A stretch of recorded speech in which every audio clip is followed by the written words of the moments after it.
Still, what we are going to use sawdust and coffee husks in the kilala, so that you get the urine and the coffee husks. Once the urine is there, it is what we are going to spread in between the lines here. Then and the cow dung will go near the coffee tree. Near.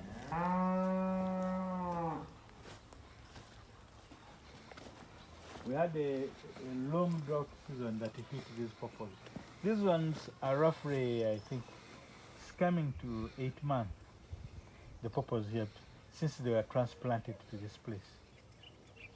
But because of absentia, I told them to plant this. This should have been here in the middle. Here. But for them, they just put it in between the lines. This one is supposed to be here, not there.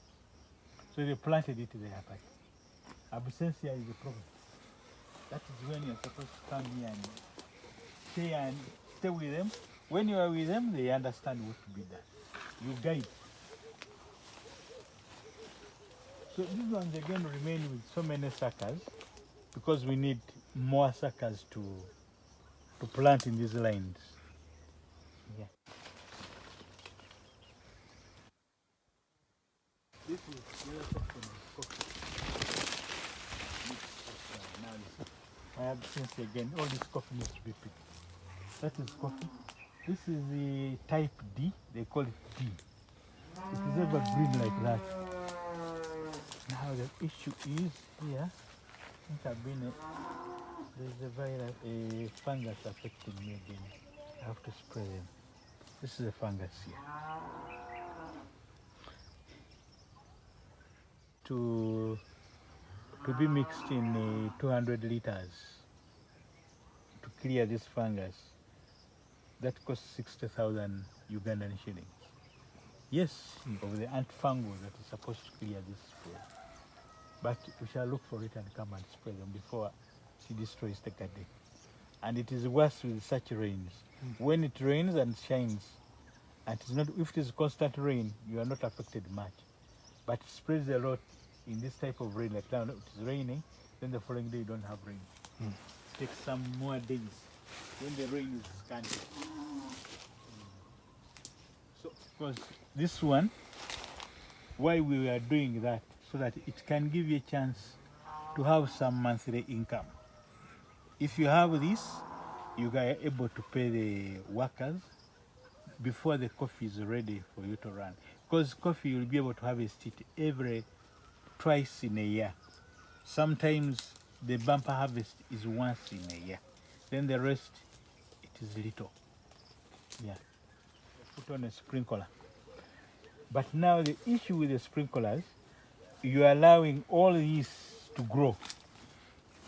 All the weeds will grow. There's no way. And it is high. It costs, the fuel is too high. Otherwise, this would have been much more greener than this. So now we need to come back and also prune away all this and leave 4 trees, as you see this one now. That one has been pruned, and that's what we call, we term it as stamping.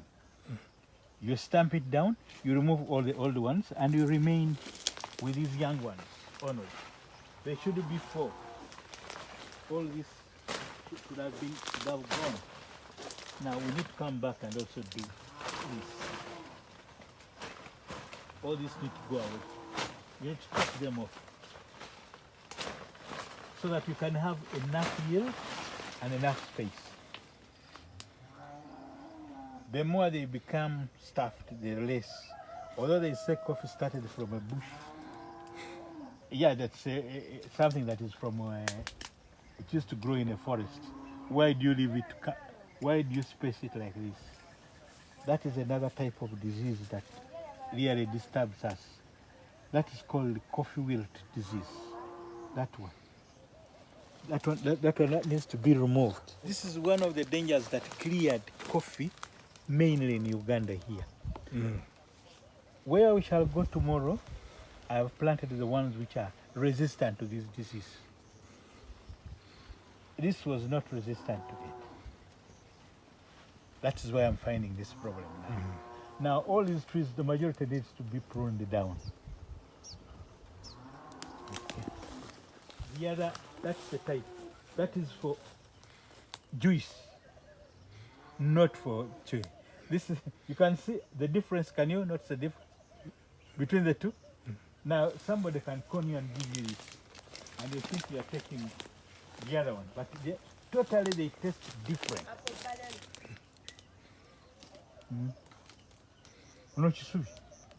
This is for making juice, kabisa. And traditionally here, we don't cut away this for this one. The other one, we chop it off. Again, all this is to mark, further to mark this so that somebody does not confuse somebody in the market. All this mushrooming, you know the tree has got a problem around this area. You see this? You see that? Now the coffee borer came on board here. Now the transmission of water to that side is not all that good. Even the coffee there does not get enough water, and it is not as heavy as you would have expected. So the native, I would decided when you go to most people's garden, you will see mainly this one, this type of coffee. You know why? Its yield is high. The beads, you can see them, they are very huge. But now it comes to the problem with the aroma. All that a good aroma. To the farmer, it is very good. To the consumer, it is not all that very good. So this one, we mix it with other types of coffee and you get the right aroma. This is D. All this is Robusta. Okay. The Arabica one has small, the leaves are more small, and they're almost like this. They are green, it's not as dark as this. Even the seeds are very small. Yeah. So this is where we have mainly the coffee. So again, all this is a mixture of coffee and gonja. Okay. This is where we are. So when these gentlemen are cultivating here, they spare it, but here it is acting as a weed.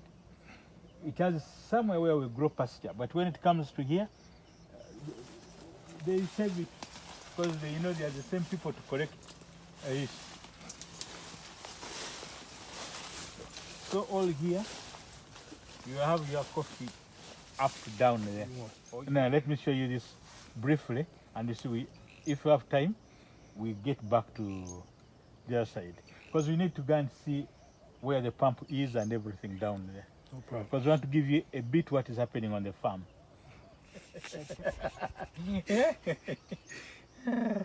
This one looks nice.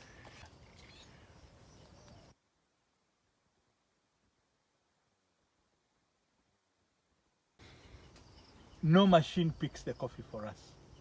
We do it manually. I come here, sometimes I either use a basket or something, but we keep picking them manually and also pruning them. The saw I'll show you. Actually, I have it even in the car. I don't know, when police arrest me one day, they'll say, I'm the panga man. I have a panga and a saw in the car. So whenever I'm here, it is part of my job. I enjoy it. Once I'm in the garden, my pressure is down and there's no stress. It clears my stress. Actually, when I come and I look at these plants when they're like this, I enjoy it. You can see your red berries. You need. So you pass by, we only pick the red ones. We don't want any green color in our berries. That is the standard one. You pick only the red and go away. And when you look at this, you have at least more than 6. 1, 2, 3, 4, 5, 6. At least you have come to a maximum. And the more you have this, the better. As the tree grows, you also consider that before you prune it, when we are when we are stamping, you look at the length here. How much does it yield? If you compare this with that one at your, just over your head, you can see the gap in between. From here to here, you are having coffee, but all of them are taking the same nutrients. Now, if you compare that one behind you, that one will yield less, so you are wasting fertilizers there. So that one is ready to be pruned off. When we are stamping, that one will not survive us. So that we need this gap mainly. That is when you will maximize from your, you see, the gaps from here to here. All this is enough yield for the coffee.